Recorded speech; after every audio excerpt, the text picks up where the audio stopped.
Good morning and welcome to Breakthrough Walls. I am Ken Walls and I'm your host.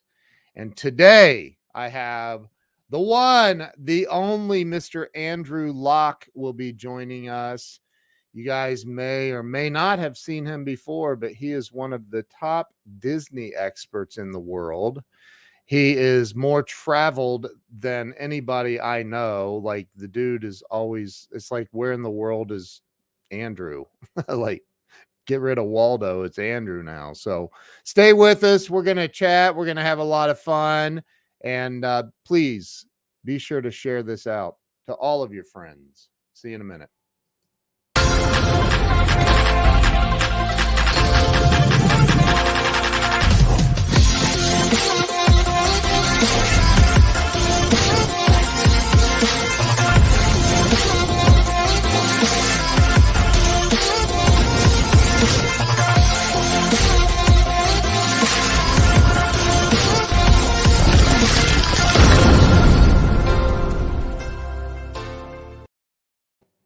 Let's bring Andrew on. Andrew, welcome to the show. Good morning, Ken. Good morning.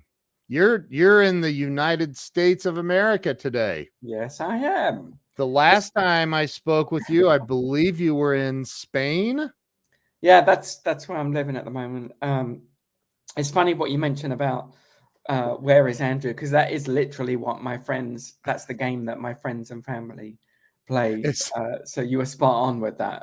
I mean, it's like I'm like, we'll chat. We go a month or two, whatever, and but I'll chat, and you're in like, I'm like, dude, what?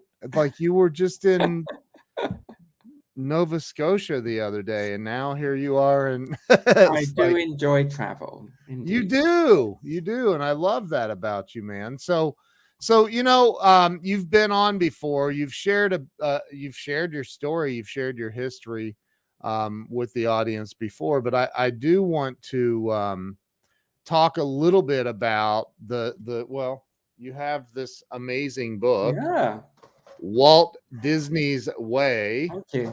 Look, and I'll look at that. Now it's in stereo.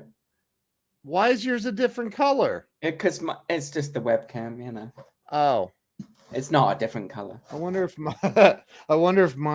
Yeah, it just looks that way. It's like a purpley color. Yeah, it's a great color. Look who's watching, Victoria. Hey, Victoria. Victoria, I insist that you share this out. So she has a great show too. Oh, she's amazing. You're going to be on her show, right? I don't know. I haven't been invited, but I would love to. You haven't? Oh my gosh. I would go on just to hear her lovely accent. She's a smart cookie, actually. She is incredibly smart. Very. I was talking about her to somebody else last night. How smart she is. Us. Yeah, she's wonderful. So Andrew, so you have look what Jay Fox says. What color shirt are you wearing? This shirt is yellow, as you can see. It's yellow. So you let's talk a little bit about Disney and how, I mean, you're one of the top experts in the world when it comes to all things Disney. I mean, yeah, because there's only one. No. The founder's gone. So talk about that. What in the world? Like, you've been to every Disney park in the world, right? Yeah, it all started when I was a young British school kid. I mean, I'm still British, but you're still a kid. I was well, dual citizen, actually, to be precise. Right. So I was sitting in a doctor's waiting room. I can't remember if I told you this story before. And I picked up this Reader's Digest magazine, and for the younger viewers, it's a book, and a book is sort of like an iPad but made from trees. Right. And I was fascinated by this article about Walt Disney, and of course I knew who Walt Disney was, but I didn't know anything really beyond that, I was sort of 14 years old, that kind of age. And at the time, I was being very badly bullied at school, which was very unpleasant, for no other reason than being a good student. I had my head shoved down the toilet and all those nasty things. And so I was feeling pretty down. And good morning, Robert. Anyway, this article just really captured my attention and imagination, and I just really resonated with Walt's story, his early upbringing.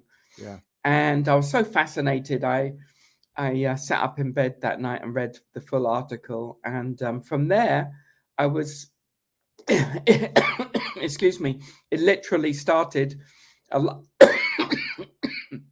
excuse me. Hope I make it. Grab a drink of water.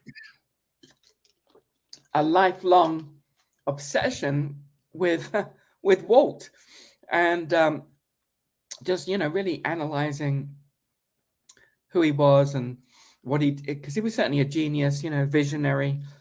His achievements are quite extraordinary in every aspect of his life. And for whatever reason, I just latched onto him as my specialist topic.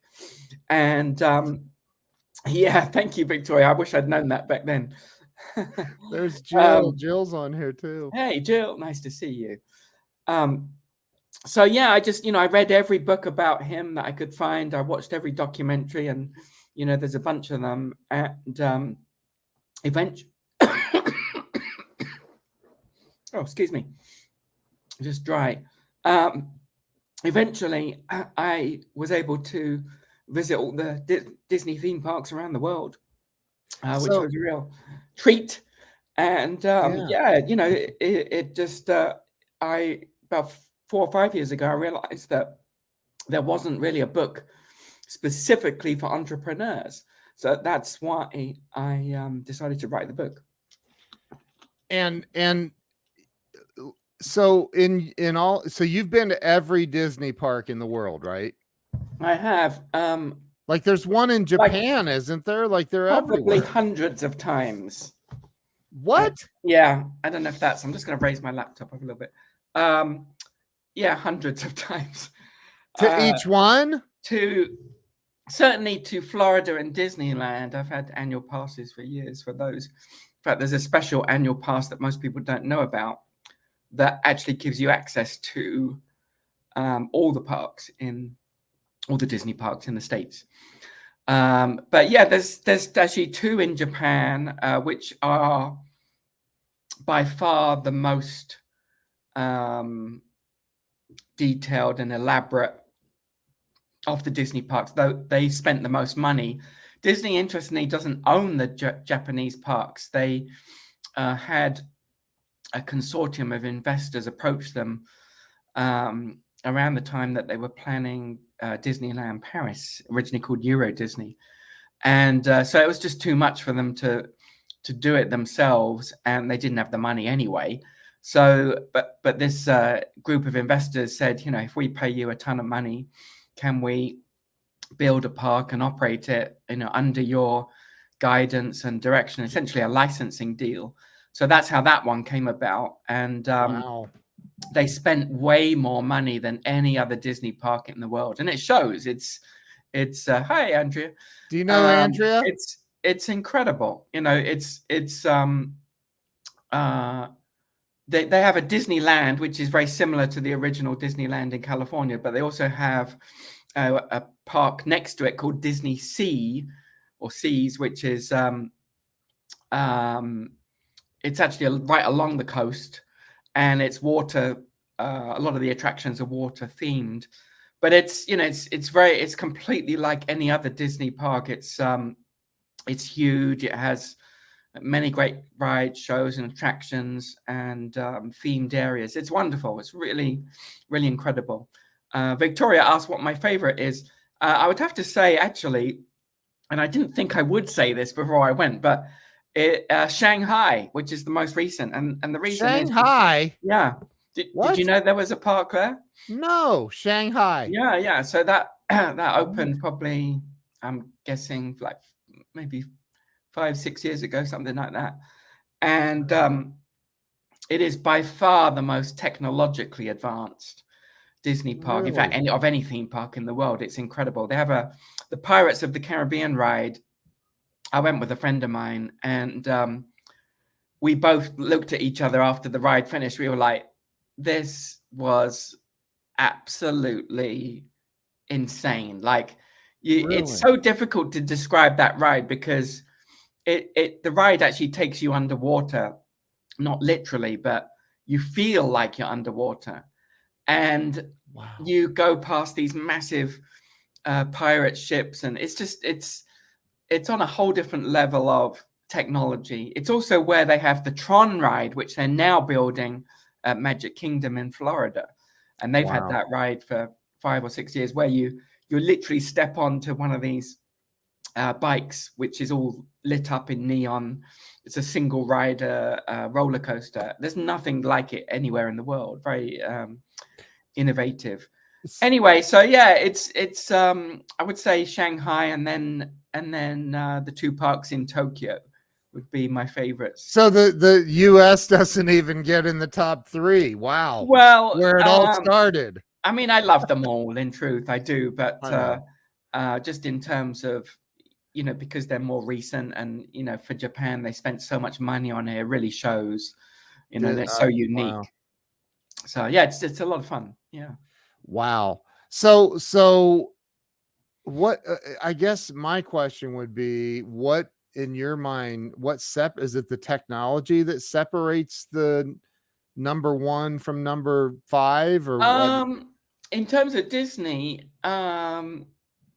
it's a lot of things, really. It's you know, because a lot of the parks have crossover rides, shows, and attractions. For me, you know, I'm obviously drawn to the elements that are unique. That's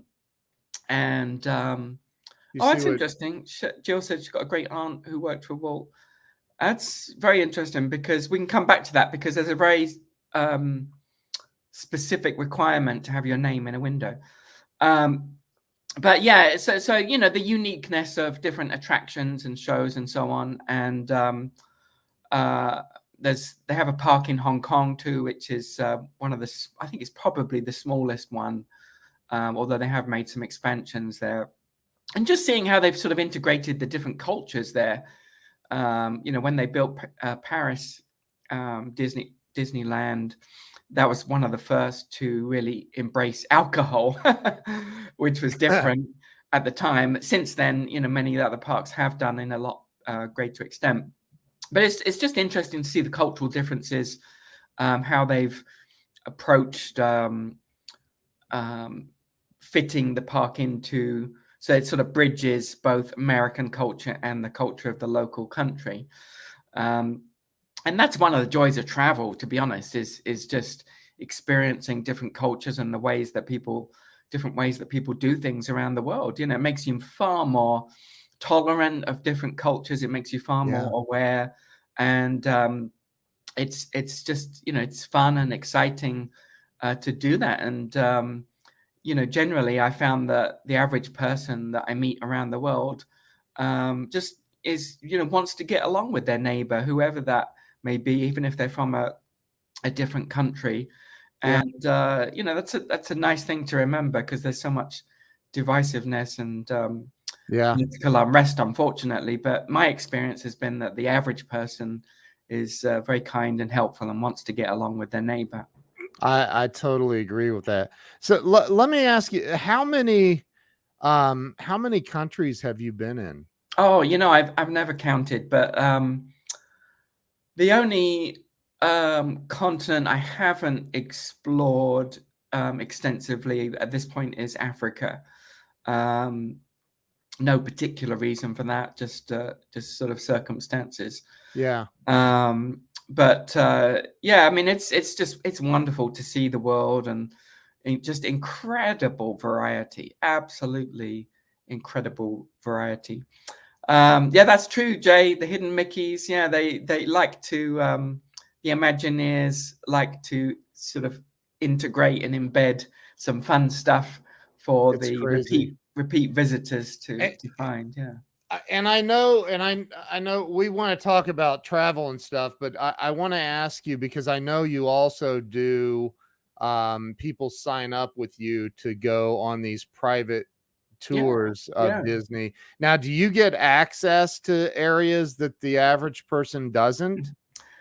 We do, yeah. Okay. Unfortunately, during COVID, that has been removed even for Disney's own guests. Oh, wow. So it'll come back again. But yeah, traditionally we can go to behind the scenes areas and see how Disney operates. And I built up a good relationship with them over the years.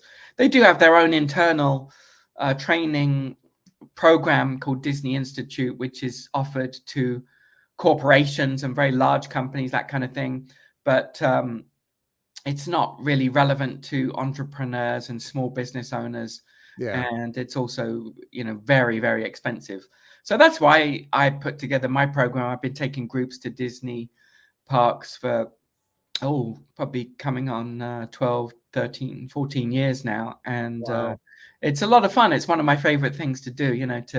to get to show people around in that way. It's amazing experience. So, Samuel says, I always noticed at Disney World the international presence of family fun. We didn't have to be able to speak. Our smiles and Mm. frustrated parenting body language was always loud and That's clear. funny. That's so Yeah, cool. I mean, the parks have become busy, much busier over the years than Walt originally designed, and Yeah. I would say a lot of things went off track. That's a kind way of putting it. After Walt died, Yeah. the company was floundering for a little while, but now that it's a public company, which it wasn't back then, they answered to shareholders, and it's definitely profits first, which it was not when Walt was alive. He was never motivated by money. He really genuinely wanted it to be a place where families could go, that was safe and fun and enjoyable, and where they could enjoy together this unique experience that he created, because it really was unique. Yeah. It Still was, is. yeah, it still is. He didn't invent the idea of a theme park. He borrowed it from Tivoli Gardens in Copenhagen. Not a lot of people know that. Wow. But he did it, he's in true American fashion, American.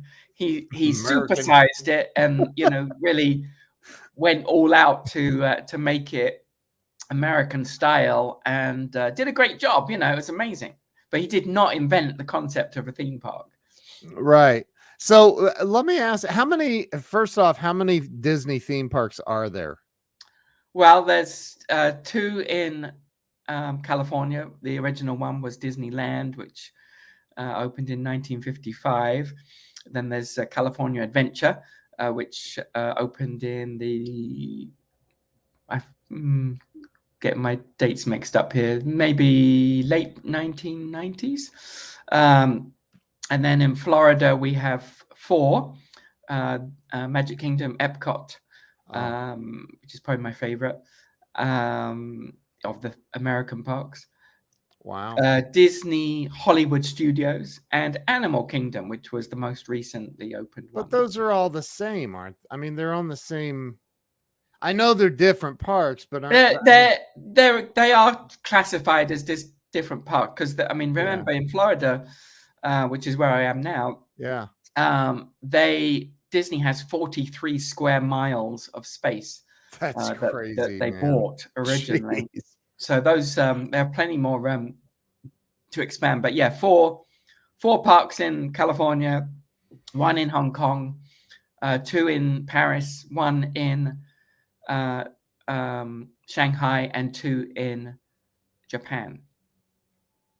So 15-ish. I think, what is it? So let's see, 2, 6, 7, 8, 9, 10, 11. Oh, 11. Okay. Yeah, Jill's right. Yeah, we were I told you we went to Disney World for it was too long, but anyway, it was, man. You can actually go too long. You can get Disneyed out. Yeah. But we stayed in the hotel. Pace yourself next time, Ken. Pace yourself. Yeah, right. We stayed in the one where the train runs through the center of the hotel. Yeah, the Contemporary Resort. Yeah. The monorail. Yeah. The monorail. That's very nice. Yeah. Yeah, it's a nice place. But I it's amazing going through that. I mean, not just that. We went to all of the different hotels. Yeah. And they're unbelievable. Oh, they are. So interestingly on that, when Disney World, which was just Magic Kingdom originally, opened in 1971, that resort that you stayed at, the Contemporary Resort, which is sort of like the triangle sides, and the what is it called? The Polynesian, which are both on the Doug. There's Doug Wing. Which are both on the monorail track around that area. Yeah. Those were the only two hotels that existed until the 1980s, which that blows my mind. That's shocking. And now they have, I think, I lose track of it, but the last count was 23 different resorts. 23. Isn't that amazing? That's incredible. Yeah. So it was actually Michael Eisner in the 80s who realized, hang on a minute, we're giving early 80s, we're giving all this business to all these external hotels. And he was the one that went on a massive spree of designing and building hotels within the Disney World complex. And they've got some really amazing designed hotels. That was one of his things, was he didn't want any of the hotels to be to look like a normal hotel. He wanted them to be interesting designs and fun. And he said, I want people to look at these hotels and for it to bring a smile to their face. I want them to, to stay places that they could never stay anywhere else in the world. That was really a smart move on his part, actually. Yeah.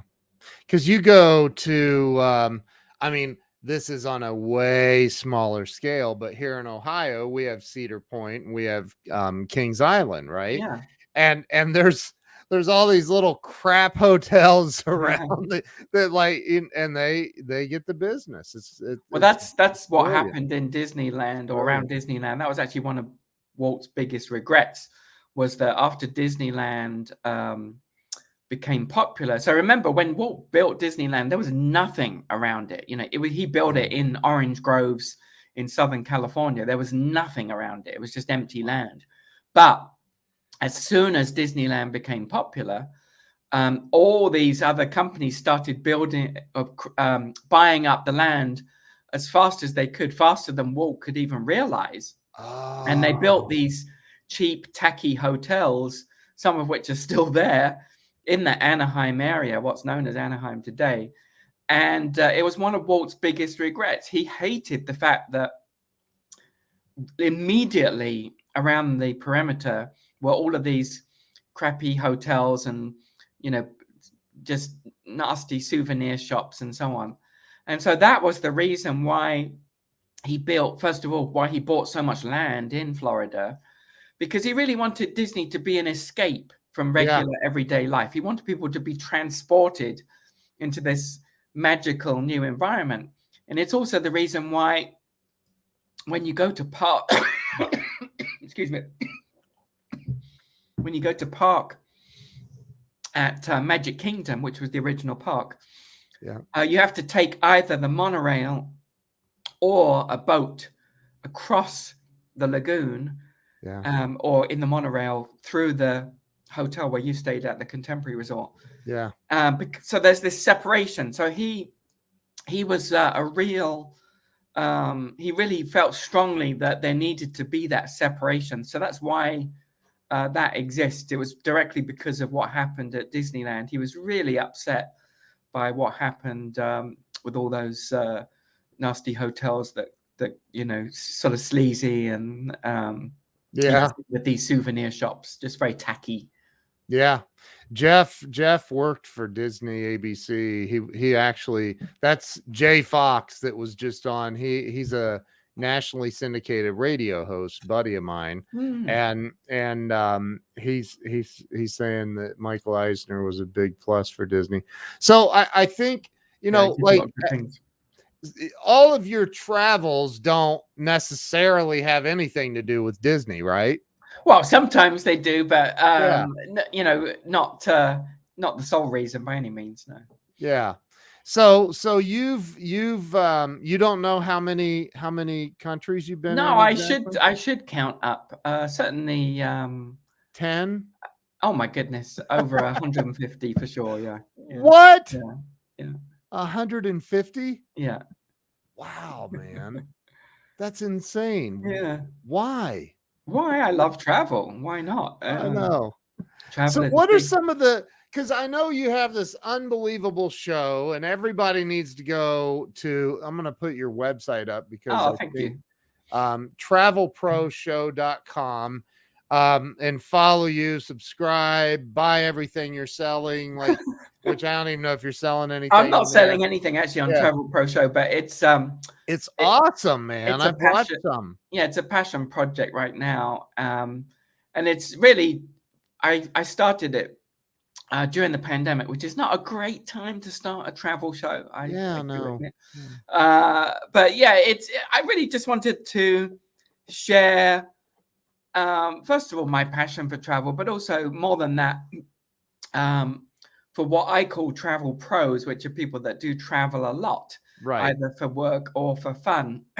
Share some of the secrets and tips that I've uncovered over the years to make it easier or to travel more comfortably, to get more upgrades and perks and VIP status and things like that, which contributes a lot to the experience. So that's why I started the show. And I also wanted to make it an entertaining show. There's a lot of dry British humor in there, and I have some of the writers from some of the late night TV shows help me with creating the content. So I really wanted it to be entertaining and fun and hopefully funny as well. And there's nothing else out there that really is like it, and that's kind of what I was going for, was to make it very different. So it's sort of part news, part destination reports, but all kind of bundled under this banner of being fun and entertaining. Wow. I need to introduce you to my buddy Pat Hazel, if you don't know Pat. No, yeah, I would love to. He was a writer for Seinfeld. Oh, really? Yeah. The first writer, and him and his writing partner. Yeah. So he's funny. I mean, the dude is, hopefully, as you can imagine. Yeah. Right. A writer, yeah. Right. But so what, here's something that a little thing, and most people don't ever do this, right? So when you book a flight, you can ask for an upgrade to first class, and quite often they give it to you. Like, so what are some tricks with that? Yeah, this is a really interesting one, actually. It's kind of fun you brought this up, because right now, first of all, prices have never been so cheap for flights. Not every flight, but for a lot of flights. So as an example, last week I was in Maui, which is one of my favorite places. Yeah. Last week. Yeah. Dude, what the heck, man? So this flight from LA on Hawaiian Airlines, which is a very good airline, was $160 round trip, including all the taxes and fees and everything. So not only is that a ridiculous price for a flight to Maui, which is about almost or just under 6 hours, maybe 5.5. At the airport, and this would never have normally been possible pre-pandemic, but because the flights aren't full, at the airport I Well, first of all, I looked online to see how much the upgrade was to first class, which is in Hawaiian Airlines case is one of these seats that converts into a fully flat 6-foot bed. Yeah. So it's a very nice way to go to Hawaii. I think it was about, if you were to buy the ticket on its own, it was about $1,500 each way. So about 3,000 round trip. Anyway, so at the airport, I was sort of keeping an eye on which seats were available, and there were seats available on in first class. In first class. Yeah. So I went to the I went straight to the gate, and I just said, you know, hey, do you have any upgrades available? And she said, yeah, we do. It's $300. So I handed over my $300. And that is crazy. Flew to Hawaii on a fully flat bed, yeah, which was very, very nice. Oh my god! Now there are lots of other ways actually to get first class seats. More, it would take more time than we have available to explain them all. But one of the other ways is to get status. I think I just saw a comment pop up about Delta. Yeah, it was Justin. You know Justin Benton. Oh, Justin, yeah. How do you get the bed seats? Yeah, so it's interesting. Oh, so he says domestic flight. So yeah, that's an interesting one. So Delta has their first class flagship product is called Delta One internationally, and those are their flatbed seats. Yeah, but there's certain routes that they do to move planes around domestically in the States, where they also fly those planes. And very often the prices are the same as it would be for just a regular first class seat. So, you know, so a few $100s rather than, you know, the thousands that they would normally charge. Yeah. So that's a great way of trying that product. And there's a few websites that will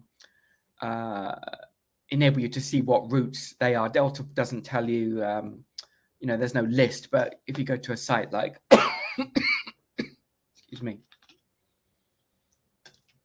Wow, talk about leaving us hanging. Did you like that? That was beautiful. Building suspense. Go to a site like, and then he disappears. I'm sorry, folks, he's gone.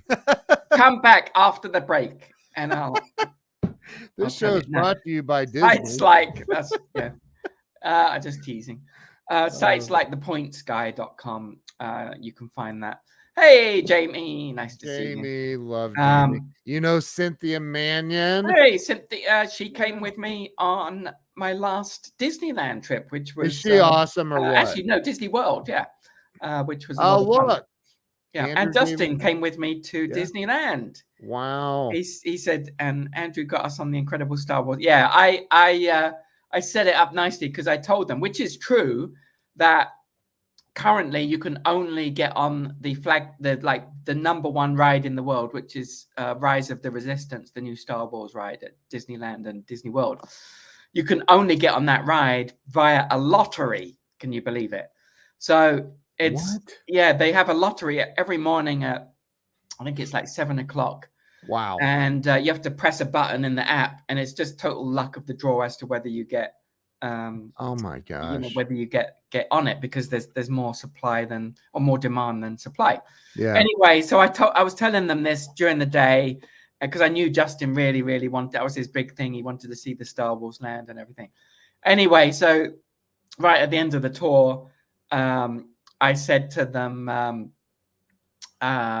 you know, I said, you know, sorry about the, you know, Star Wars, you know, being a lottery, and, you know, that's kind of how it is. But today you won the lottery. So we all got to go on it. I didn't do the lottery, but I managed to hack the system with my connections, and I took them all on the ride, and it was epic. It's amazing ride. It actually is.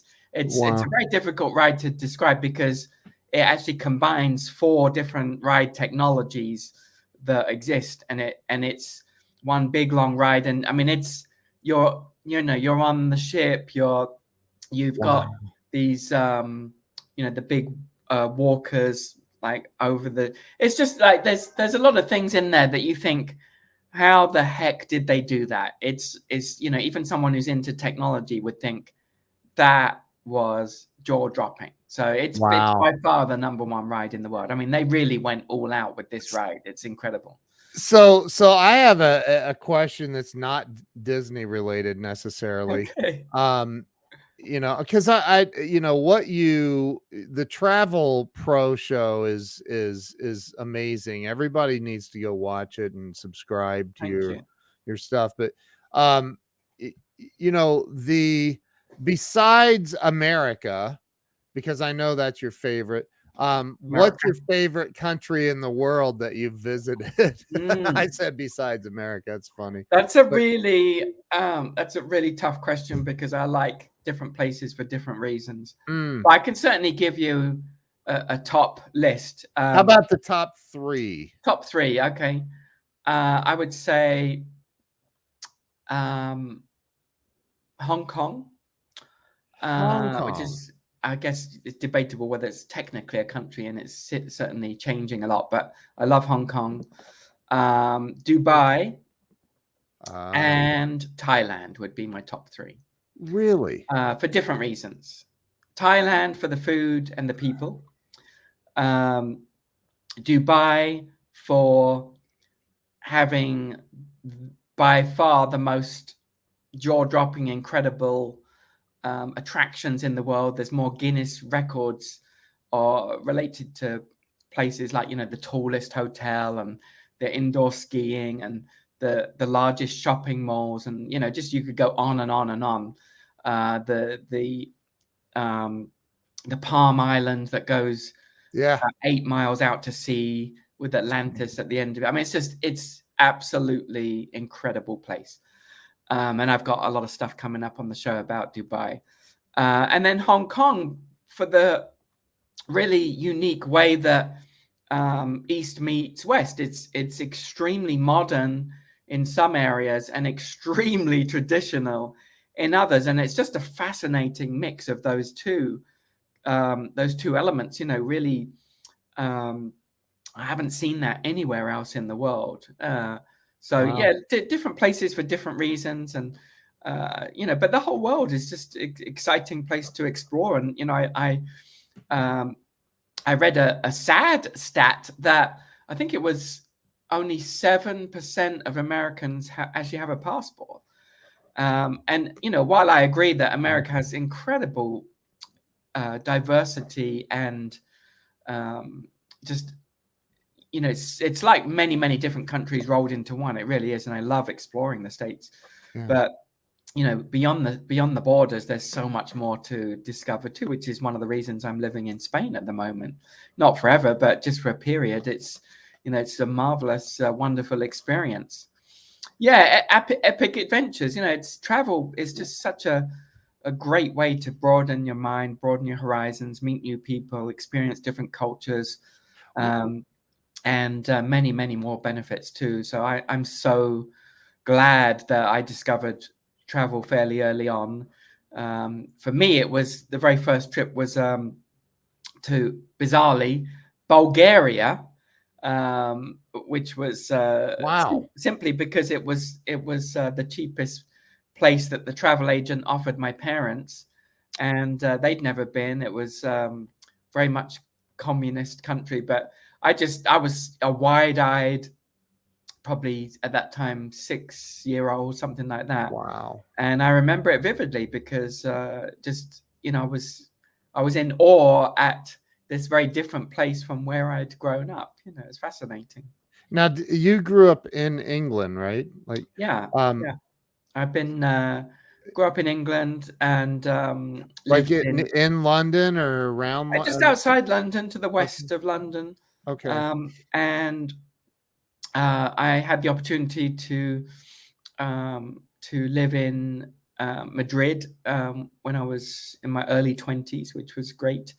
And then in 2003, I moved to California. Yeah. And after a lot of a big mountain to climb, let's say, I eventually got my green card. That's a whole different story, full of ups and downs. Yeah. But and then 5 years after that, I was able to get dual citizenship. Wow. And so having the 2 passports opens up more possibilities too.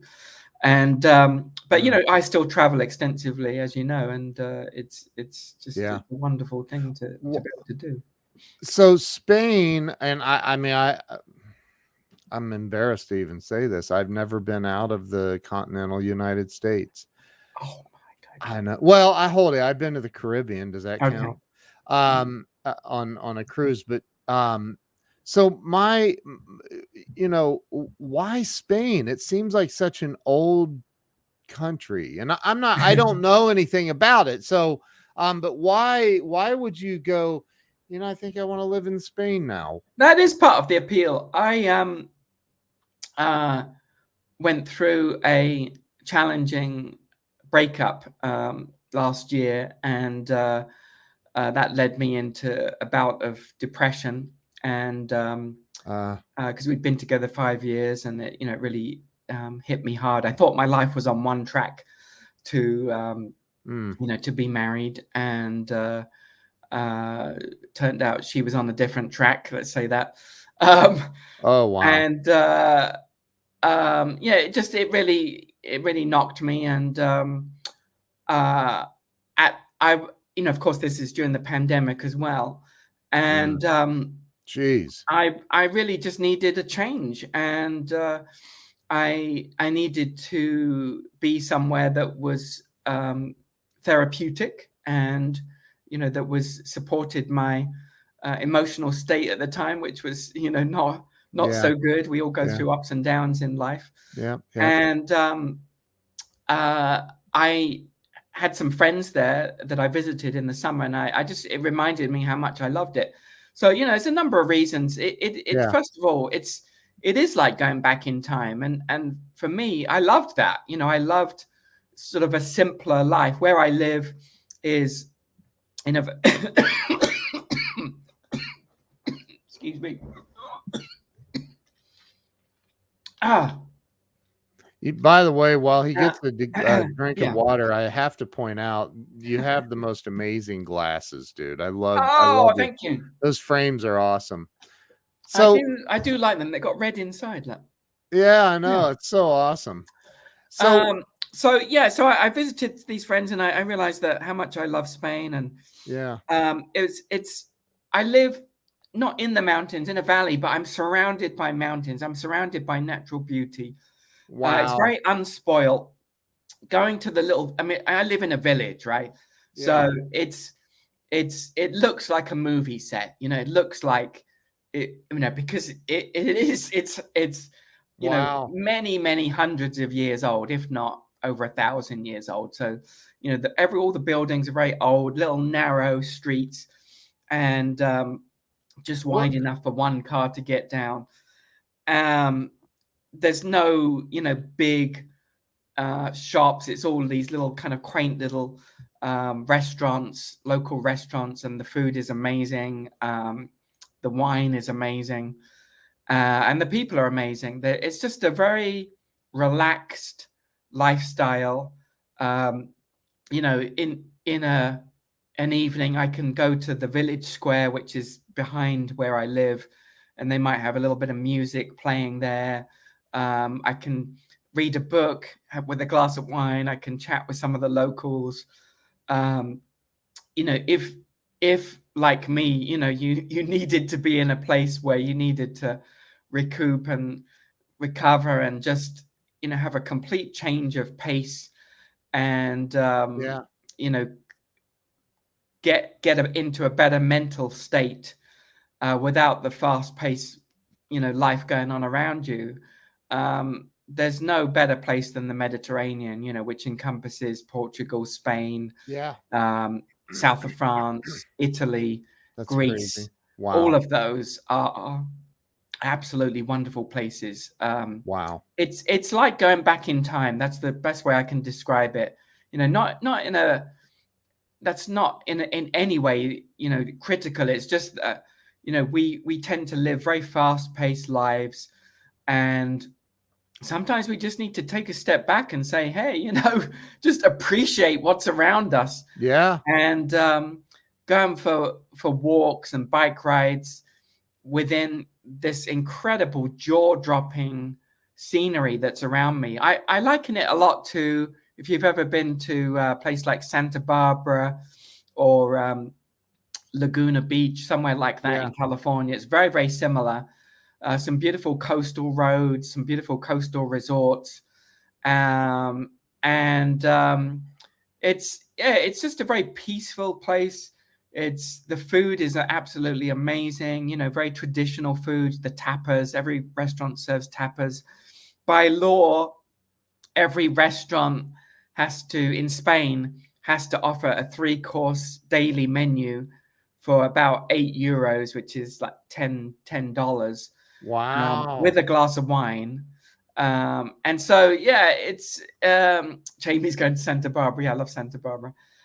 So does that help to explain it? And I have so many questions, man. So like, one question I'm gonna and you don't have to answer it yet, but I want you to let it simmer. Sure. So I have a wife. You've met Jill. Mm. And it was so delightful meeting you and hanging out with you the time that we did. But and we have kids. Yeah. Right. So let's say that you were to, because the best way to handle that crazy woman, I mean your ex, I apologize, I didn't mean to call her crazy. She's not crazy, but but is to move on. And so if you meet somebody or and maybe kids come up and I mean at some point, especially with an infant, travel comes to a screeching halt. Well, it's very interesting you say that, and I'm happy to answer that. Yeah, but how do you anticipate the future of your travel? I see where you're going with it. So first of all, interestingly, the relationship that I was in, she had 2 kids, and that was an adjustment for me because I've never had kids, but I grew to love them very much. And so, that was part of the challenge. Was I had been through a whole process to adjust my mind to being responsible for someone else's kids, and in addition to taking care of her. And so my mind was attuned to not only doing that, but also moving to a country which I wouldn't have chosen naturally, which is where she lives, which is Sweden. And so she has the kids every other week. And so as far as the travel thing, it actually, one of the great parts at the time, but was that she also loves travel. And so we were able to travel every other week. Wow. It wasn't every other week, but we were able to travel at least every month together. Yeah. And so that sort of reminded me that, even if someone has kids, there's where there's a will, there's a way. And if it wasn't that situation, if the person had kids all the time, we would find a way if she was interested in travel, to make it work. And I often travel and see parents who are traveling with babies, and it is an adjustment for sure. But they make it work. And and people on airplanes love screaming babies. Yes, it's a challenge. There are challenges, of course, but sure, it's there. There's certainly ways to make it work. And right. I had certainly hoped that it would work, but for whatever reason, sometimes these things don't work out. That's right. And I'm sure I will meet someone lovely and delightful in the future. It's But because God has someone better waiting for you. well, I So hope so. Yeah. yeah, but I mean, look, it's not everything's a fit. So I Yeah. get it, and Yeah. I've been there. So you know, Jill and I actually coming back from North Carolina after hanging Mm. out with you, um, we stopped in West by God, Virginia, to get a bite to eat. And I don't know, we were just in this great mood, and this woman, this waitress comes over to us, and we were talking about, yeah, we just got back, we're heading back from Charlotte, and this lady told us she had never been out of the town Isn't that amazing? that she was in her 50s at least. She Uh, had never been out of the town yeah. in what this Yeah. tiny ass Yeah. little town in West Virginia, man.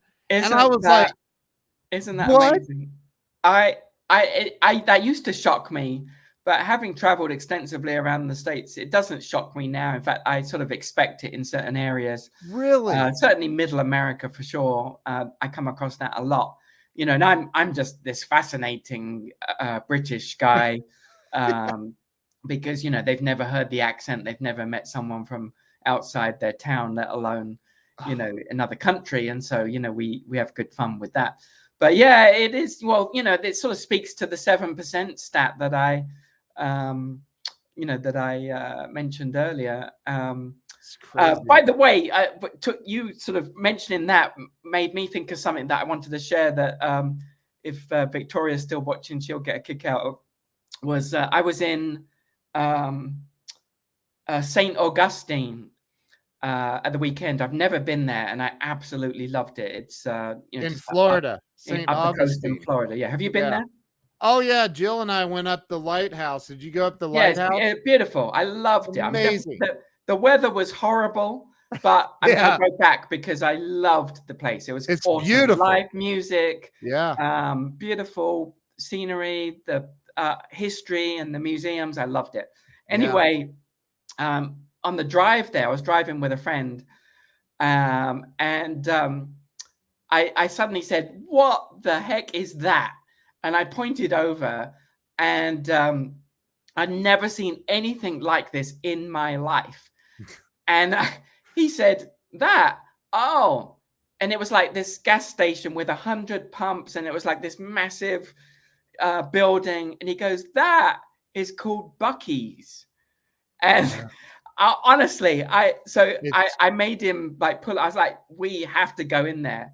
And I have never seen anything like this in tell my me you life. got video footage I though. did. I got video. I got I was gonna photos. say because Bucky's is like Oh my goodness! I didn't know this thing existed, and I'm actually gonna go back at some point and do an episode from my show all about Buc-ee's because I just found it absolutely fascinating to see it this is. thing. Bucky's is boy, you could get them to sponsor that actually. Jill said your aunt and uncle live there Yeah, we went down in long Buc-ee's. years. No, in St. Augustine or in Oh, Jacksonville oh, or I see.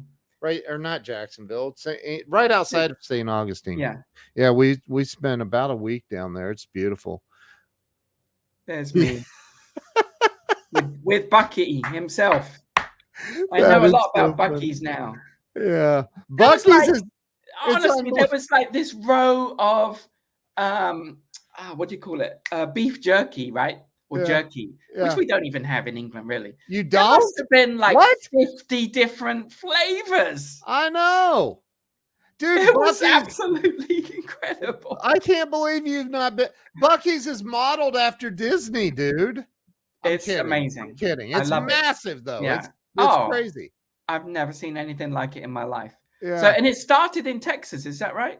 I don't know. I've never stopped. I never have gone in. You've got to. I'm going to be in Dallas next week, and my intent is I'm going to Bucky's. Absolutely, Ken. It's so unique. I mean, Yeah, I I've heard that. I was like in the drinks thing, you know, with the soda fountain. They must have had like at least 50 flavors there. They had a whole big thing in the middle with guys making pulled pork sandwiches. Yeah. they had, I mean, it's just everything was bigger and better than any other, like by a factor of 100. It's just like It's crazy. it's I mean, great. you know, they had to have used Disney as their Oh, model. I'm sure they did, because interestingly, I noticed a lot of elements that where they deliberately, strategically were creating an experience. So I I have no heard the doubt that they, bathrooms are like ridiculous. Like, yeah, very spotless and huge. yeah, Yeah, it's crazy. Yeah, Samuel says you can slice meat and get some. I can't even say that word. Worcestershire Worcestershire. sauce. Yeah. Yeah, that Oh, Worcestershire interesting. Yeah. sauce. That's You can very make your British. own jerky. Worcestershire I sauce. can't believe you don't have beef jerky in England. Well, I mean, I've seen it, in a few places, but it's not a thing really. It's not Do, popular. do you go back to England very often? I do. Yeah, Do I you? go back to stock up on chocolate. Uh, among other things. No, my parents are there, so I visit Yeah. them regularly. I love spending time with them. What so tell me, because we haven't talked a lot about Travel Pro Show, That's okay. but I want to, because I think again, if you're watching this, go to travelproshow.com right now, subscribe to Andrew's stuff. It's on YouTube. Where is it? It's on YouTube as Yeah. well. You can just type in Travel Pro Show. I mean, it's not everyone's cup of tea. Yes, it is. If you hate travel, you're not gonna like it. Learn to like it. Subscribe. If you Smash hate that British like button. if you hate British people, you probably won't like it. Well, there's a good reason to not like it. But I just try and have fun with it. That's the thing. I wanted to bring, look, on YouTube, there's so many. Thank you, Samuel. There's so many travel blogs, right? And I didn't want to be another one of those.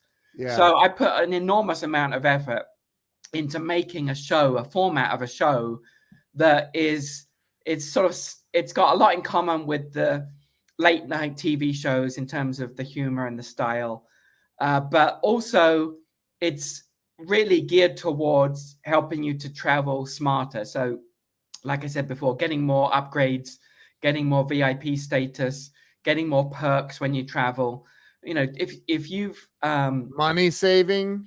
Yeah, saving a lot of money. So it's not for backpackers, that type of demographic. But if you enjoy travel, you want to do a bit more of it, but you want to travel more smarter and in style and save money, then you'll enjoy it. It's different. That's the thing, is I really wanted to create something that's very different to any other content that's out there on YouTube in the travel space. So Colleen wants to know if you like flake bars. Oh, yeah, she's talking about that? a very popular British chocolate. It's Cadbury's make flake, and my other favorites would be crunchy bars, which all Americans seem to love. I bring them back from my American friends, and it's like crack for them. My wife her brother gets her every year for Christmas a box of, Jill, type it in, whatever those things are called. They're these chewy chocolate bar thing, real super thin, from England. He has them shipped here from England. British, I shouldn't say British, European chocolate is very different tasting, very different. Curly Whirlies. Yeah, I love Curly Whirlies. They pull from the my rest childhood. That was my sweet treat when I was at school. Curly Whirlies. Yeah. So, and I have a friend named Chocolate Johnny, in Australia, that has a chocolate, like, it's a chocolate factory. I mean, really? He has shipped me. In fact, I'm sitting here right now with these. I don't even know what these things are. White chocolate honeycombs. Oh yeah, that's very popular. Honeycomb's very popular in Australia and England. The bar that I mentioned, the crunchy, that's honeycomb.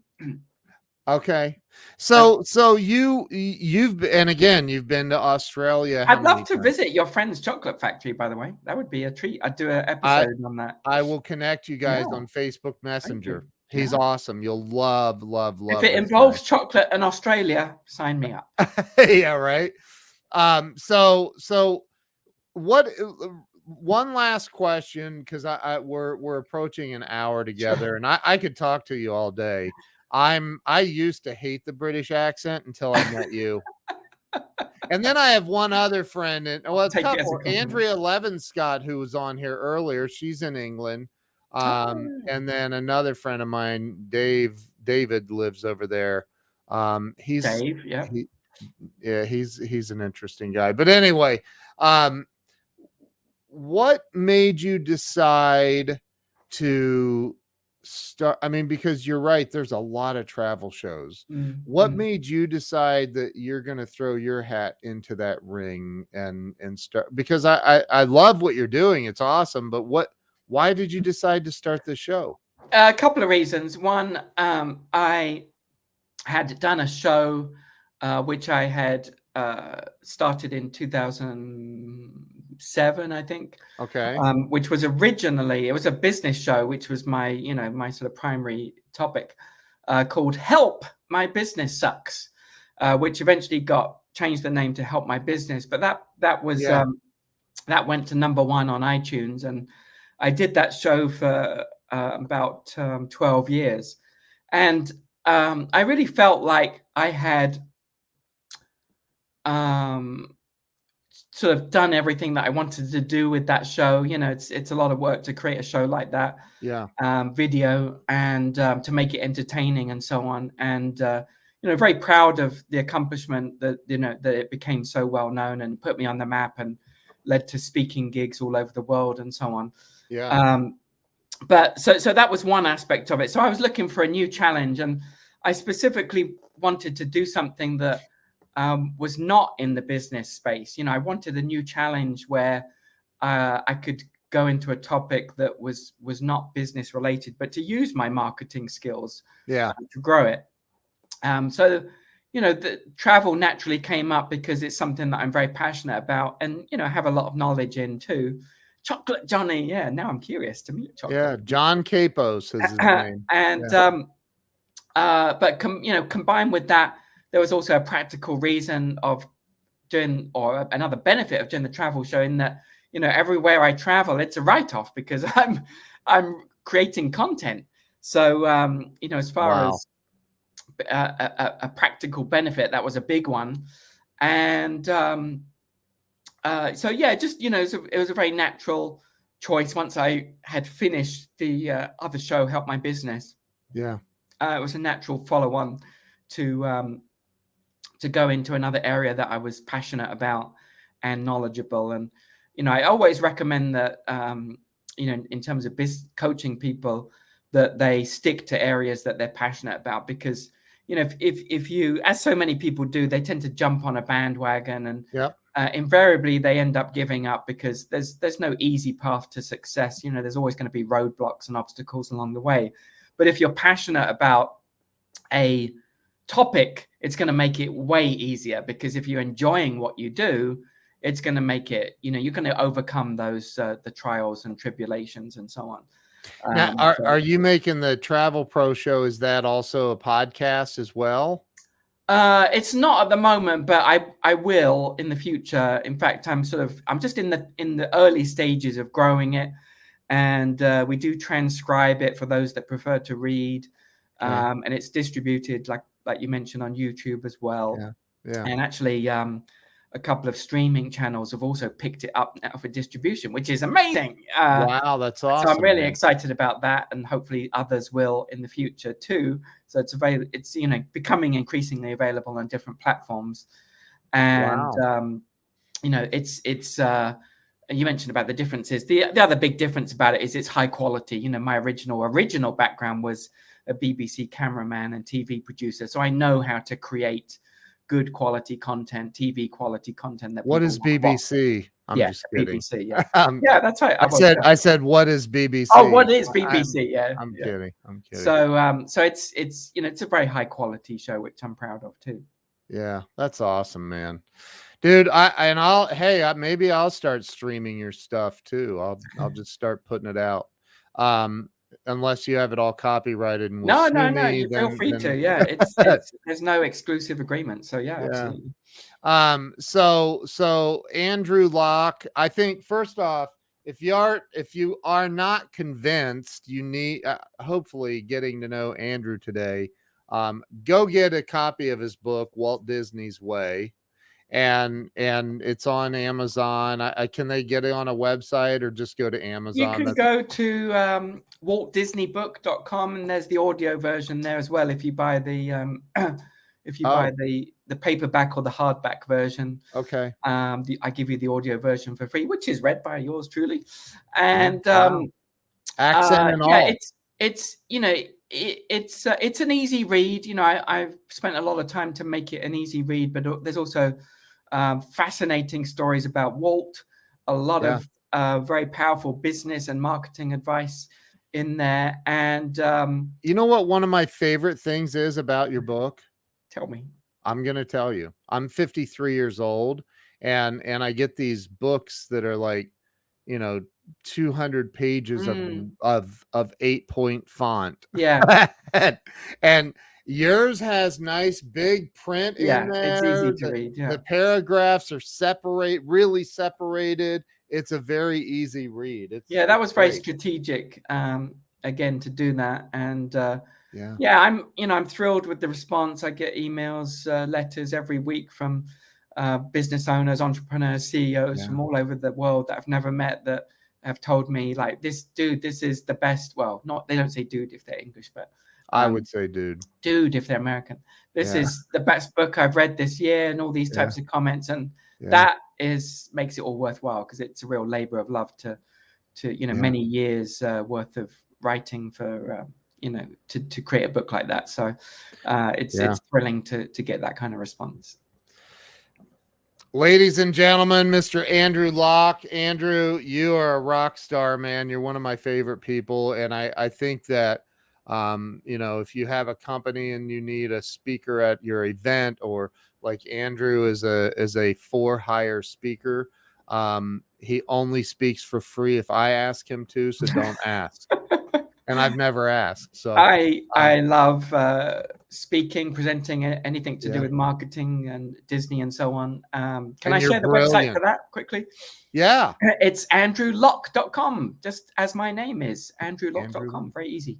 And I'm sure the Travel Pro show is linked from there as well, I would imagine. Actually, it isn't, because it's a totally different topic, but probably I should, yeah. Well, I won't lecture you. You know marketing. So listen, everybody go follow. Where's the best place to follow you on social media? I'm not huge on social media, I must admit, but I do have Twitter at Andrew Locke. I am Travel Pro Show is on Instagram, and I'm on Facebook too. And I'd love to connect with anybody watching. Happy to, love meeting new people. And thank you, Jill. You're a great speaker, man. Your presentations are incredible. So, Andrew, thank you so much for coming on and sharing more of your global wisdom. My pleasure. And by the way, do you speak Spanish? I get by un poquito, sí. I'm doing my best to learn, and there's no easier way than being immersed in it, which I love. I mean, living in Spain, eventually. Yeah. All right, everybody, go follow Andrew. Check out the travelproshow.com. Get subscribed to his YouTube channels. Follow him everywhere, and it'll impact your life in a very positive way. So, Andrew, thank you so much. Good seeing you again. Thank you, Ken. Really appreciate it. All right, we'll see you guys later. Have a great day.